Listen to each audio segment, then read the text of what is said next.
Hey friends, welcome back to OG Universe. Thank you so much for stopping by and spending some time with me as we take a look at the brand new McFarlane Toys DC Multiverse New 52 Cyborg Superman.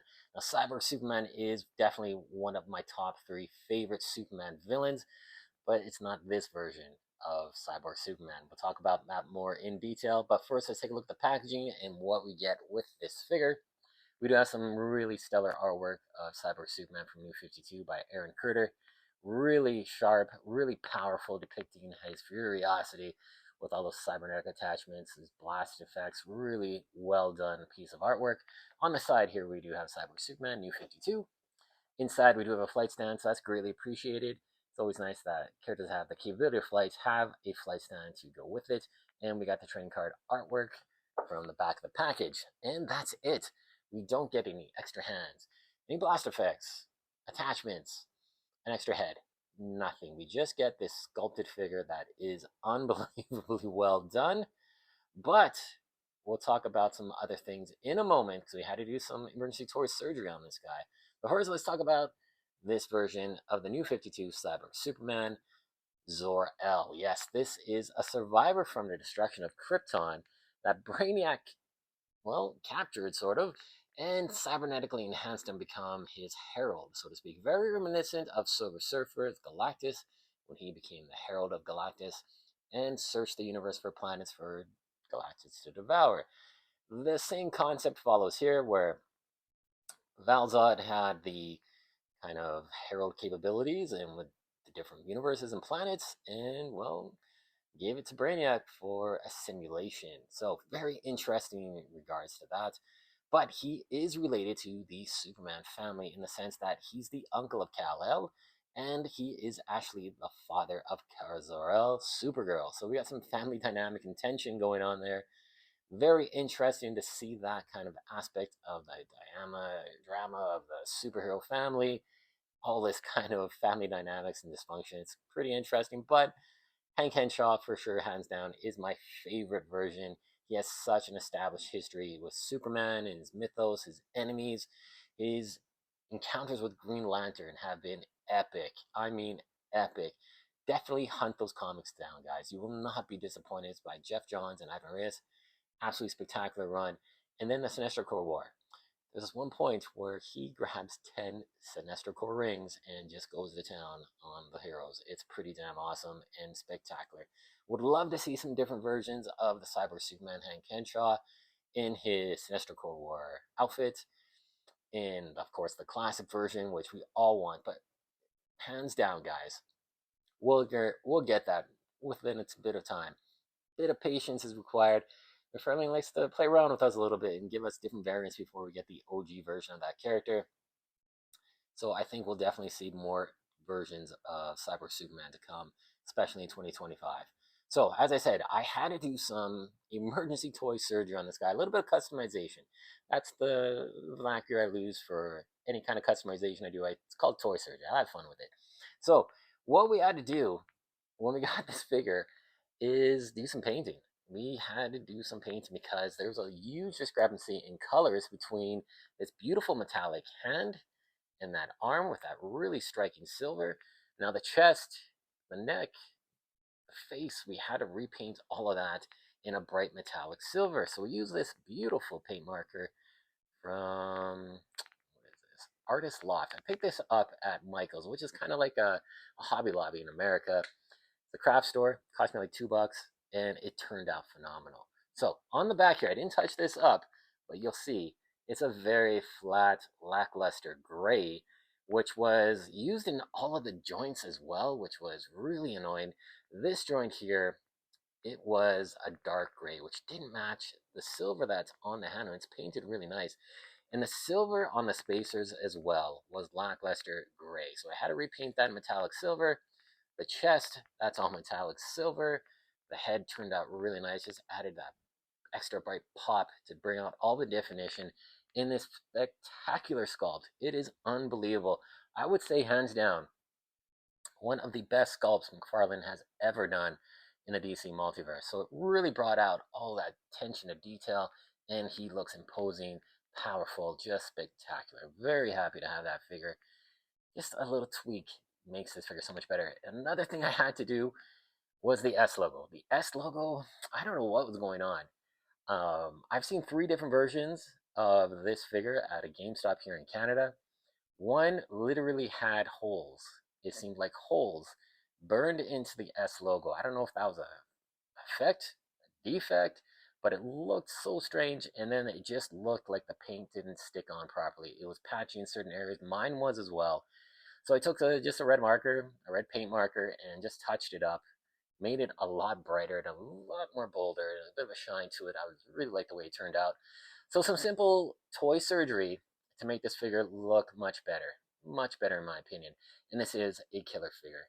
The definition in the sculpt is unbelievable. Like I said, one of the best ever. All the segmentation has a nice wash to it as well. Got a little bit of red poking out on the boots. That's really cool. Now there is a platinum chase version of this figure, which is strikingly different. Instead of having all of this silver exposing the arm, it's actually like red. And then half the torso is painted blue. You have more cybernetics on the face. That's sculpted in detail, which is really nice. Boots are painted red. So you got a bit of difference there. I would love to get that version. Haven't seen it.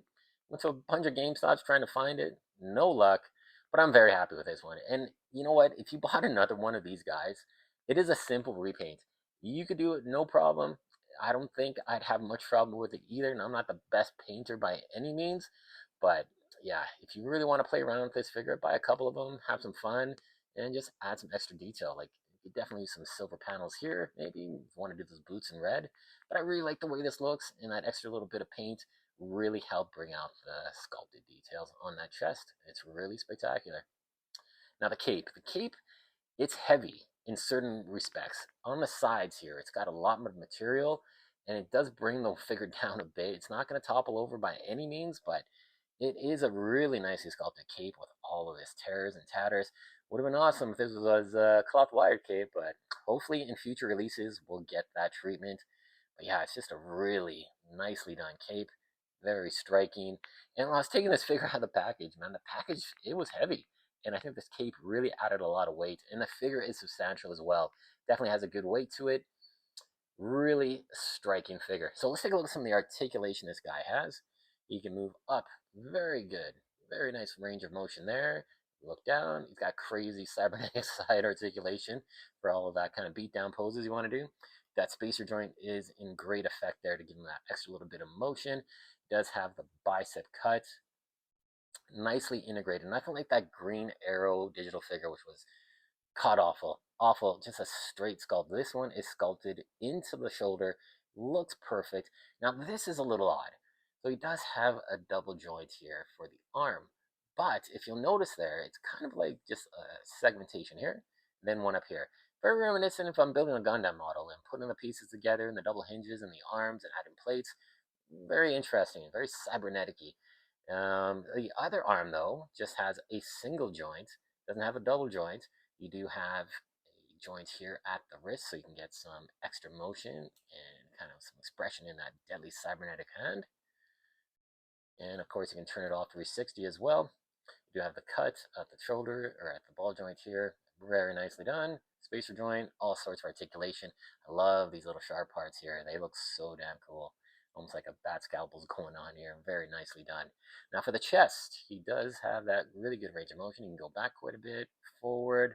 Really nice.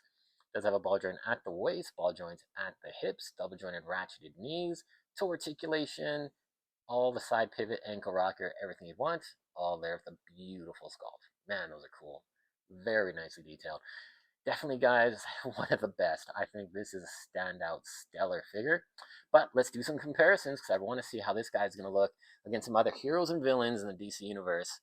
Let's check it out. So first of all, I want to bring in this guy here. So when I saw this figure on my shelf, I'm like, Cyborg. Yep, love this figure for what it was back in the day. I really am excited to see that brand new Victor Stone Titans version that's going to be coming out next year, or maybe even this year. But I'm thinking for some toy surgery, I would love to take this arm, put it onto here. Just to give him a different look, I'd have to repaint it so it matches better in a more metallic finish. Easy to do, but it's a different look for Cyborg Superman here. We can have his cybernetic enhanced arm, or we can just have a regular arm if you want to go that way too. Very interesting. Unfortunately, I don't have another figure of Cyborg Superman. But I think we will do a short. We'll try that out and do some toy surgery, so stay tuned for that. It could be fun. Then another figure I want to bring in is this guy here. Now, they've had some epic battles in comic books, but not this version. The new 52 version, no. Hank Henshaw version, the classic version. But these two guys look really good. Now, this Cyber Superman is a bit taller. He's definitely got some height advantage on a lot of the heroes, which I like. I want him to be imposing and definitely a fearful figure, man. He is powerful, imposing. He's going to do some damage, and he's going to be definitely a tough opponent for Hal Jordan here. Very cool looking though. Now, we got to bring this guy in. They were a team when they were on the Sinestro Corps, and really like the way these two guys look. Can build up the Dark Armada, the Dark Army of Sinestro. Very cool. I like the way these two guys look. Now we did do some toy surgery on that guy. We put the angry head sculpt, the heat vision head sculpt from the Hush Superman on this guy. Looks really good. There you go. You do have to add an extended neck peg if you're going to do any kind of toy surgery on this figure, because this collar is damn stiff and it really impedes articulation, so you need a bigger and taller neck peg to afford any kind of articulation in the neck. Very cool figure though. Another one I'm going to bring in is this guy here. These two guys are going to go well together. I would like to see Brainiac a little bit bigger. Definitely stand at least a 7. Actually, no, I'd rather see him about an 8, maybe 9 inches tall. A little bit taller and imposing would have been very good. Because these two, Cyborg Superman is a bit taller than this version of Brainiac from Injustice 2. Again, an incredible version. I want to see more Brainiac. We don't have enough Brainiac in the DC Multiverse. This is our first version that came out. We do have the Page Puncher version, which is more like a drone of Brainiac, and really not the OG official Brainiac. Do you want to see a more contemporary version from the comics and the storyline that was going on just a little while ago before Absolute Power? Would be awesome to see that, but definitely a very cool figure here in Brainiac. Now, let's bring in a couple other guys here. This one, well, it wasn't in the new 52, but Sinestro. I love Sinestro, and seeing these two guys together, man, they are start of the Sinestro Corps. That'd be really cool to get that version of Cyborg Superman, Hank Henshaw, in the red, black, and silver color scheme that he had during the Sinestro Corps War. That would be absolutely awesome. Hopefully one day we're going to get the standard version of Hank Henshaw, the classic. Maybe that could be a platinum chase or maybe a gold label, something like that. Just thinking down the line, we definitely need to see that happen. And then let's bring in a couple other figures here that we need to pose with this Cyber Superman, and that is the swollen Return of Superman, which is really short. I thought he'd be definitely a bit bigger in comparison with these two, but again, this Cyborg Superman is very tall, very powerful looking, and he makes this guy look a little puny. But still, it'll be a good fight between these two guys. And then finally, we're going to bring in my definitive Superman, which, wow, this guy just towers over him. And I extended the torso and the neck peg on this guy, but still, Cyborg Superman towers over him. It's going to be a very imposing battle between these two. They look pretty cool, though, man. Cyborg Superman does tower over him, but, man, some action photography can kind of fudge the height differences, no problem. So, guys, this figure, Cyborg Superman, if today was the last day of 2024, December 31st, no other figures were coming out, and we had to do our top 10 DC Multiverse figures by McFarlane Toys, I think this would probably be number 1. Now, you do have to do some toy surgery, some mild painting. Very easy to do. Take the arms apart, paint the spacers, do a little bit of painting on that chest and the S logo, and you have the most dynamic, probably the best sculpted DC Multiverse figure, hands down. Bold statement, but I think this figure backs it up in spades. Absolutely spectacular figure, one of the absolute best we've gotten. So guys, do see this guy in the stores. You see him, pick him up. You see him online, get him before he sells out. I've been looking for a couple extras. I want to do a bit more paint work on them, and I maybe want to change them to look like that Platinum Chase version. I've had no luck here in my town. Every single GameStop I've gone to, they're sold out. Website sold out. Toys R Us doesn't have it. Walmart doesn't have it. So yeah, it kind of sucks. Hopefully we're gonna get some more down the road. But if you see him, pick him up. You're not going to be disappointed. He's an absolutely spectacular figure. Stay tuned. We're going to do some more shorts. I did a short on some toy surgery that we did on him, some little paint job work. So check that out. And guys, thank you so much for all your support. Remember to like, comment, subscribe, turn on the bell notifications. So as soon as a video is produced, it's in your feed ready to go. Thank you so much for watching, guys. Have an awesome day, and we'll see you in the next one.